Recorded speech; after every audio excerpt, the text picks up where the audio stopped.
Here in the Valley, our 4th of July was filled with some beautiful fireworks shows, but we also spotted hundreds of illegal fireworks going off across the city. These videos were captured by Chopper 13, and many of those illegal fireworks led to fires. 13 Action News reporter Sean Delancey has the details on what turned out to be a busy night for firefighters. Firefighters were running around all night long, trying to respond to the massive influx of calls from people needing help for fires sparking up all over the valley, mainly in outdoor areas where the scrub was easy to catch fire. There were several homes damaged by fire overnight in Las Vegas Fire and Rescue's jurisdiction alone. This one on Maydell Place was the 5th and final one. The fire demolished a home there around 2:30 this morning. A garage at a home on Red Badge Avenue also caught fire, gutting it and demolishing a car. 2 homes' roofs caught fire, one near Jones and Oakey, the other by Vegas and Buffalo. A palm tree fire, likely sparked by fireworks, destroyed a car by Jones in the 95.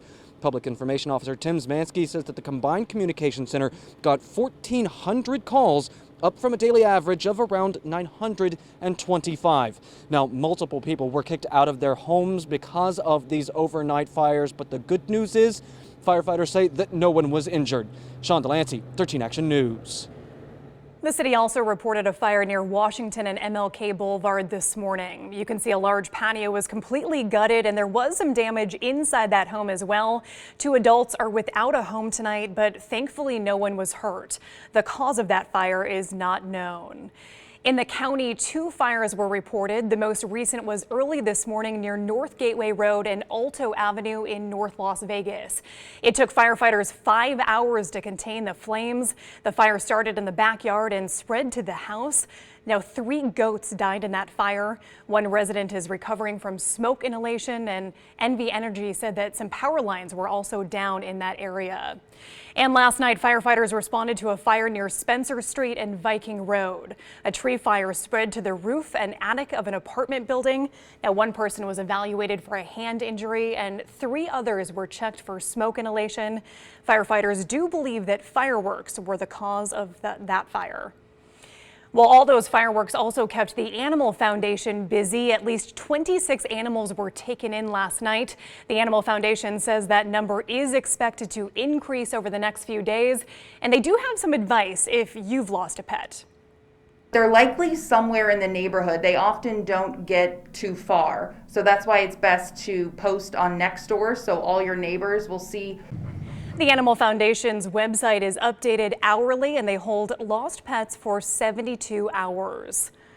Well, we're heading into another week, and here are some things you'll want to know. The CCSD Board of Trustees is holding a special board meeting tomorrow afternoon. That starts at 4 p.m. They're expected to talk about procedures for possibly reopening schools this fall.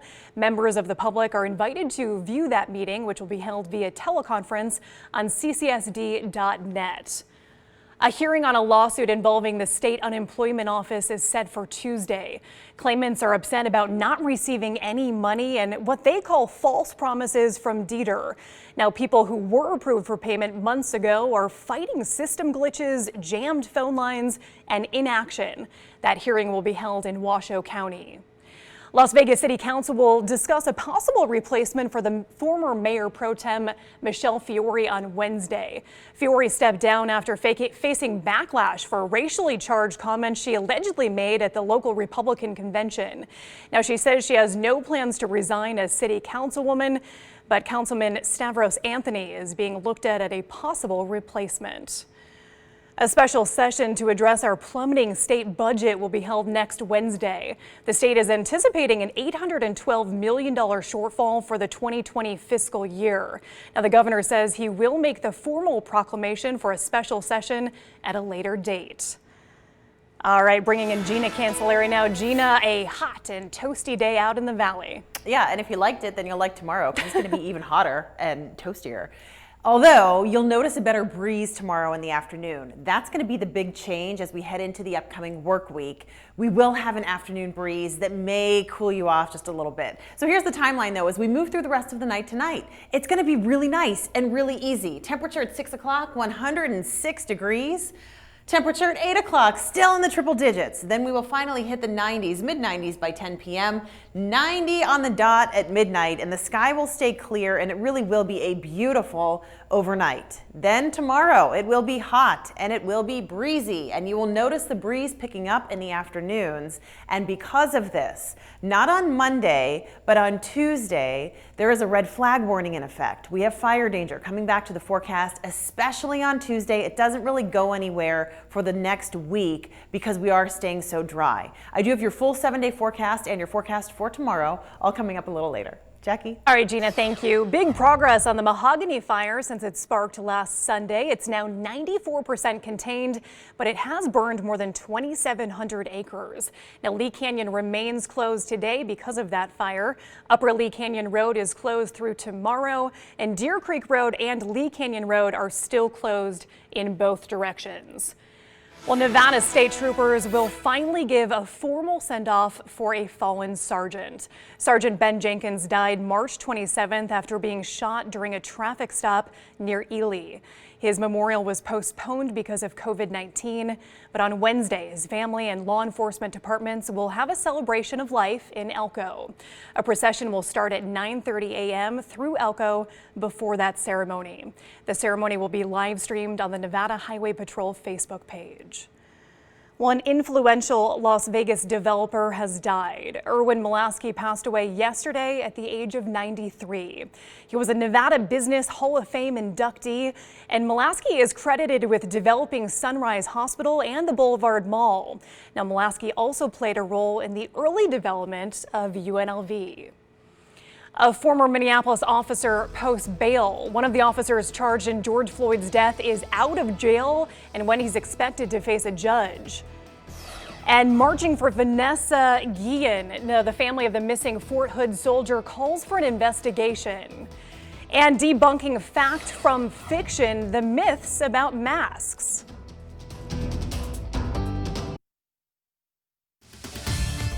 COVID-19 hospitalizations now reaching a new high. Here are the numbers according to the state health department. Back on March 26th, there were 376 people hospitalized with COVID-19. On April 17th, 373. And yesterday, July 4th, 580. And across the country, hospitalizations are also on the rise in at least 27 states. ABC's Alex Perche reports that crowded 4th of July celebrations have health officials very concerned.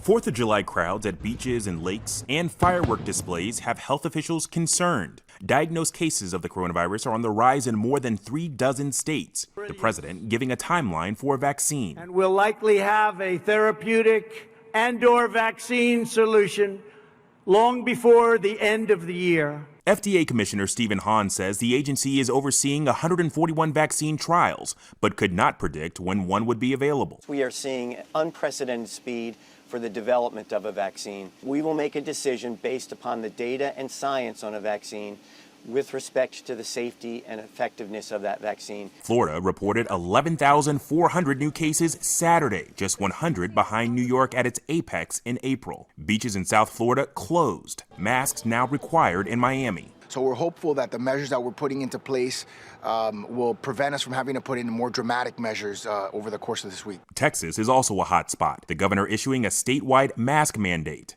Officials in Harris County, which covers Houston, are concerned not enough is being done. I'm sure a mask order will make some difference. That said, as long as we're doing as little as possible and hoping for the best, we're always going to be chasing this thing. And some hospitals in Arizona are nearing capacity. The mayor of Phoenix says the state reopened too quickly. I'm thankful the governor did allow cities to put masking orders in place, which I think will help. If you've seen some of the data from communities that had them, masks do slow the spread and can be important. 63-year-old Ed Cypries spent nearly a month on a ventilator. He's worried people aren't taking this seriously. Every time I see someone who's not going to wear a mask, they're going to the bars, my stomach just turns just knowing that. Hundreds crowding together, forming an island of boats in Minnesota's Lake Minnetonka, crowded pool bars in Missouri's Lake of the Ozarks, and beachgoers packing sandbars in Lake James, Indiana. But New York City, which was once the epicenter of the U.S. outbreak, is now preparing to enter phase 3 of reopening. But the governor has paused plans to allow indoor dining.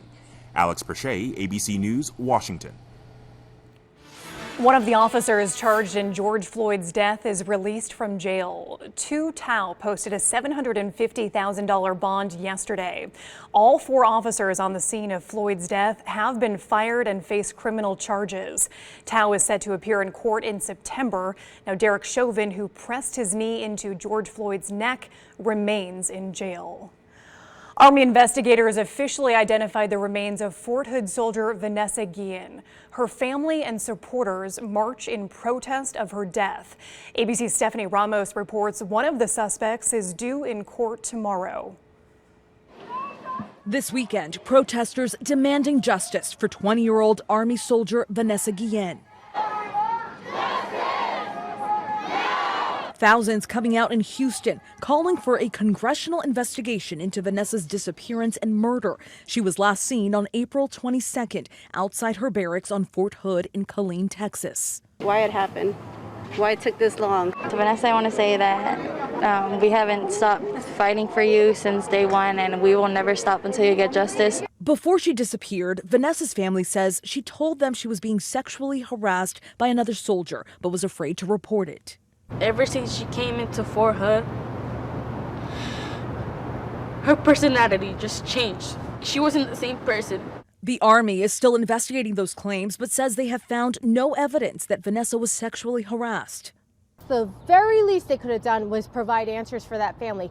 On June 30th, investigators found unidentified human remains about 20 miles away from the post. I'm not just going to stay grieving in my room because I know Vanessa wouldn't want that. She wants justice. 20-year-old Army specialist Aaron Robinson was identified as a suspect in the case. Robinson died by suicide when authorities contacted him on Wednesday, according to the Army's Criminal Investigation Command. His girlfriend, 22-year-old Cecily Aguilar, telling investigators he asked her to help hide Vanessa's body.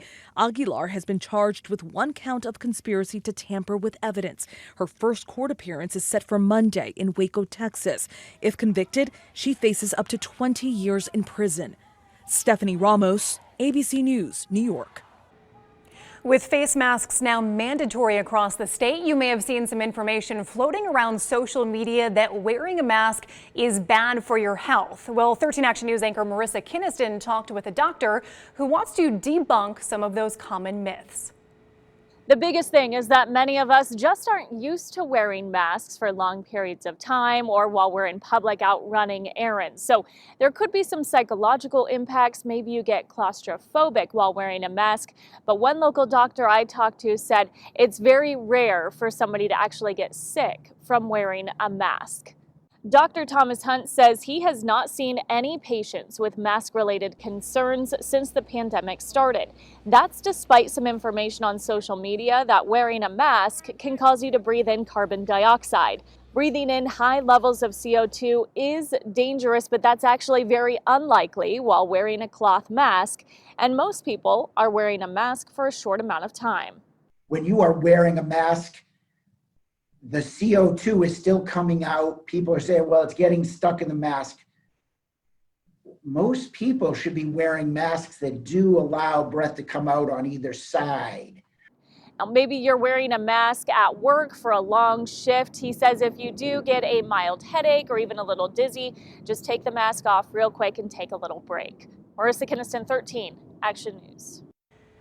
Researchers looked into which do-it-yourself mask offers the most protection. Now, they found a well-fitted mask with 2 layers of quilting fabric was the most effective in preventing the spread of coronavirus. Now, experts at Florida Atlantic University found that with these types of masks, droplets only spread about 2.5 inches. The experiment also showed that bandanas are the least protective. Droplets traveled about 3 feet with those. All right, we are bringing in Gina Cancelleri now. And Gina, again, it's just a hot day. I drove into work and it just really never cooled down in my car. We've reached that point of summer. Yeah, so if you like that, Jackie, then you'll love your drive tomorrow because it'll be even hotter. I don't like it, but okay, go sorry. on. That's okay. It's all right. Do it with a smile and then you just kind of float through and everything happens and passes and then there you go. All right, let's take a look right now at the temperatures outside. Yes, it's hot. We have triple-digit heat right now, and that's going to last for really the remainder of the week. And that's not unusual. It's summer, and we should have heat like this. So temperatures right now in Las Vegas, 106 degrees. North Las Vegas, 107. Boulder City at 104. Summerlin, you are close to breaking in the 90s now. You're at 100 degrees at this moment. All right, as we move into the evening here, 6 p.m., 106. A nice breeze out of the southwest at 6 miles per hour. That southwesterly flow is what's going to keep us hot over the next couple of days. 10 o'clock tonight, clear sky, 95 degrees. Overnight tonight, we will be mild and we will have a nice breeze. And as I said, a clear sky. Then 7 a.m., 85 degrees. And again, a southwest wind continuing and dry air continuing. The southwest wind bringing in that big blob of brown there. That is dry air in the mid to upper levels of the atmosphere. And because of that, there will not be a lot of clouds around. There is not a chance for wet weather just yet. There might be a change by the end of the 7-day period. I'll get to that. But first, we have to talk about fire danger, thanks to all the dry air. This is for Tuesday. All the areas highlighted in pink here, that is a fire weather warning. A red flag warning has been issued by the National Weather Service for Tuesday. Please keep this in mind as you travel around. Tuesday from 10 a.m. to 8 p.m. is this red flag warning. What that means is the potential for fire to spark and spread is serious. Please be serious when you are outside. The wind will be coming from the southwest, as I said, 15 to 25 miles per hour, gusting up to 35 miles per hour again. And there it is, the dry levels, the low relative humidity, keeping things dry at the surface and in the upper levels of the atmosphere. So